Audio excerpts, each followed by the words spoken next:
പുരുഷനും ഭാര്യ നവോമിയും മഗ്ലോൻ ഗില്യോൻ എന്ന 2 ആൺമക്കളും അടങ്ങുന്ന ഒരു കുടുംബം. അവർ ദൈവം അവകാശമായി കൊടുത്തിരുന്ന കനാൻ നാട്ടിലെ ബേത്ലഹേമിൽ താമസിച്ചിരുന്നു. ഒരിക്കൽ ദേശത്ത് അതികഠിനമായ ഒരു ക്ഷാമമുണ്ടായി. ദൈവം എന്ന രാജാവ് എന്ന അർത്ഥം വരുന്ന എലീമേലെക്ക് ദൈവാലോചന ചോദിക്കാതെ ദൈവം ആക്കി വെച്ചിരുന്ന നാടായ അപ്പത്തിന്റെ ഭവനമായ ബേത്ലഹേം വിട്ട് അന്യദേവന്മാരെ സേവിക്കുന്നവരുടെ നാടായ മോവാബിലേക്ക് യാത്രയാകുവാൻ തീരുമാനിക്കുന്നു.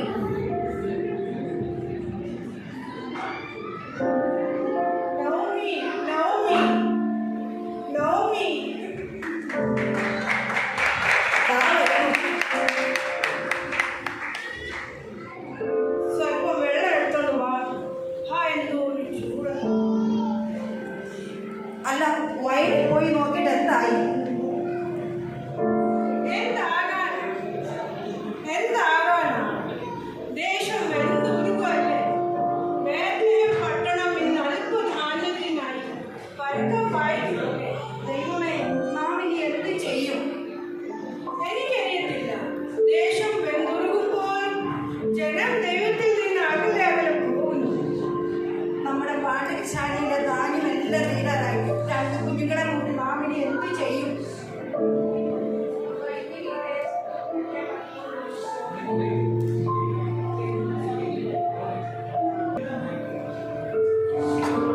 അപ്പൊ ഇങ്ങനെ ഈ ദേശത്ത് കഴിയാൻ പറ്റുമെന്ന് ഇനി നമുക്ക് തോന്നുന്നില്ല. നമുക്ക് വേറെ എങ്ങോട്ടെങ്കിലും പോയാലോ? അപ്പൊ കൃഷിയെല്ലാം ഉണങ്ങി, ചന്തയിലാണെങ്കിൽ തീ പൊട്ടുന്ന വിലയാണ്. ഇവിടെ നിന്നാൽ ശരിയാവുന്നില്ലപ്പ.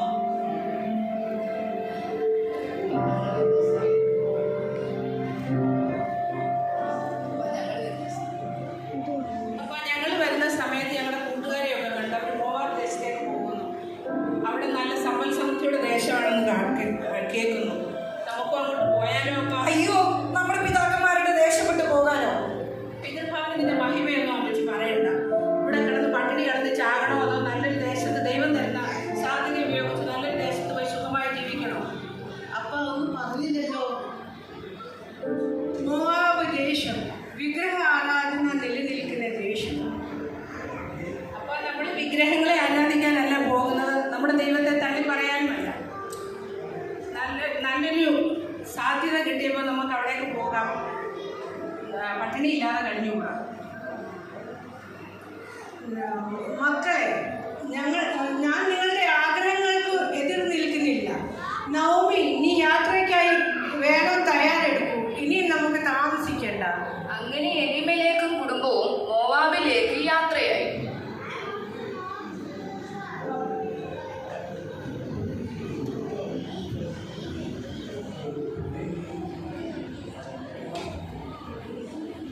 ഹോ, ഇനി മോവാബിലെത്താൻ എത്ര നേരം നടക്കണമോ? എങ്കിലും അപ്പത്തിന്റെ ഭവനമായ ബേത്ലഹേം വിട്ട് പോരേണ്ടി വന്നല്ലോ.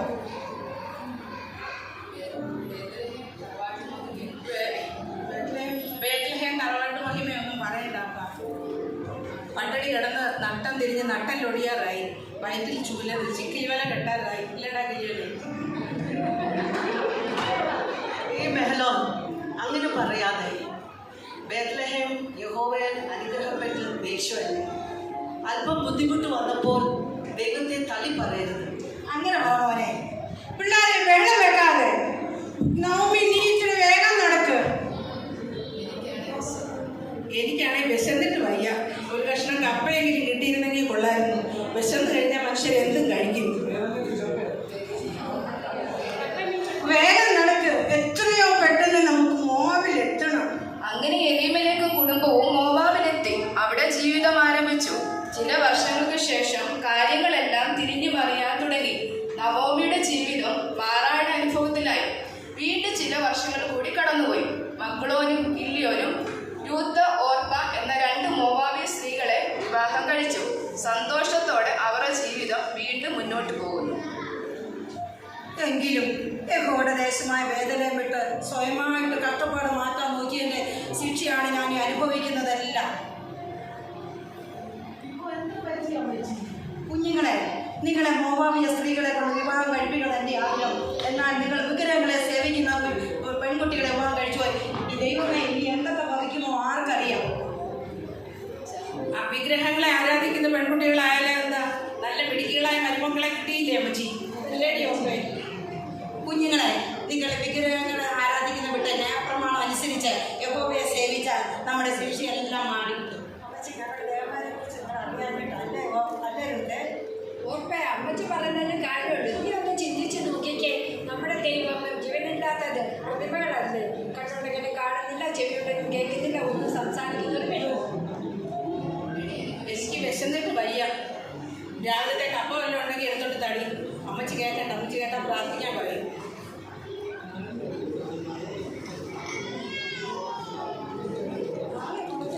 നമുക്ക് തികയാൻ തോന്നുന്നില്ല.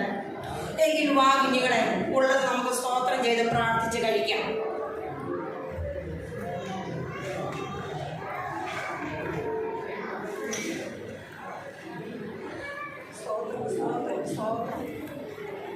സ്തോത്രം സ്തോത്രം സ്തോത്രം സ്തോത്രം. കർത്താവേ, സ്തോത്രം സ്തോത്രം. ഈ ഭക്ഷണത്തെ അനുഗ്രഹിക്കണമേ, ഇത് വാഴ്ത്തി അനുഗ്രഹിക്കണേ. കുഞ്ഞുങ്ങളെ ഞങ്ങളെല്ലാം ബലപ്പെടുത്തണേ. യേശുവിൻ്റെ നാമത്തിൽ ആമേൻ. കുഞ്ഞുങ്ങളെ കഴിക്കണം.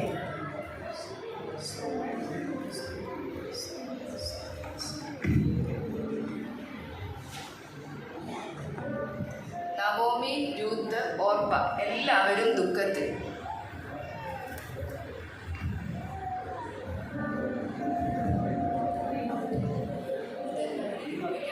ഇതെല്ലാം എനിക്ക് ഭവിക്കണം.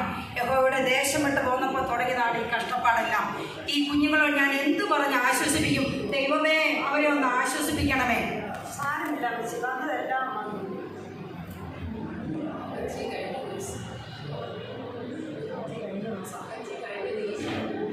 അമ്മച്ചി, കഴിഞ്ഞ ദിവസം ആരോ പറയുന്നത് കേട്ടു, ബെനലമിലെ കൃഷിയെല്ലാം നന്നായി. അവിടെ കൃഷിയെല്ലാം ദൈവം അനുഗ്രഹിക്കപ്പെട്ടു. നേരാ മോളെ, അവിടെ ഇപ്പോൾ കൊയ്ത്തുകാലമാണെന്ന് പറയുന്നത്. ആ അമ്മച്ചി, ഇവിടെ എന്താ അമ്മച്ചി കുഴപ്പം? കാര്യത്തല്ലേ വെച്ചിരിക്കുന്ന 100 പേരെ ഇവിടെ എത്തില്ലേ? ഇല്ല കുഞ്ഞുങ്ങളെ, എനിക്ക് തിരികെ പോകണം. നിങ്ങൾ നിങ്ങളുടെ പ്രവൃത്തിയിലേക്ക് മടങ്ങിപ്പോയിക്കൊള്ളൂ. എൻ്റെ കൂടെ വന്നാൽ നിങ്ങൾക്ക് ബുദ്ധിമുട്ടാകും. അമ്മച്ചി, ഞാൻ മടങ്ങി.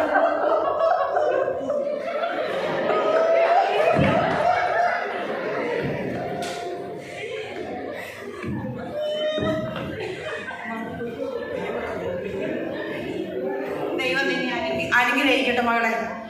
മോളെ, നിനക്ക് പോയിക്കൂടെ? നിന്റെ ചേട്ടത്തി പോയത് കണ്ടില്ലേ? ഞാൻ പോകുന്നില്ല അമ്മച്ചി. നീ പാർക്കുന്നിടത്ത് ഞാൻ പാർക്കും, നീ ജീവിക്കും ഞാൻ ജീവിക്കും. നിന്റെ ദൈവം എൻ്റെ ദൈവം, നിന്റെ ജനം എൻ്റെ ദൈവം. നീ മരിക്കുന്നിടത്ത് ഞാനും മരിച്ചു, അവിടെ അടക്കപ്പെട്ടു. എങ്കിലും ആ മോളെ, നമുക്ക് പോകാം. ദൈവം നിന്നെ അനുഗ്രഹിച്ച് നിനക്കൊരു വീണ്ടെടുപ്പുകാരനെ തരുമാറാകട്ടെ. പോകാം. ഇത് കേവലം ഒരു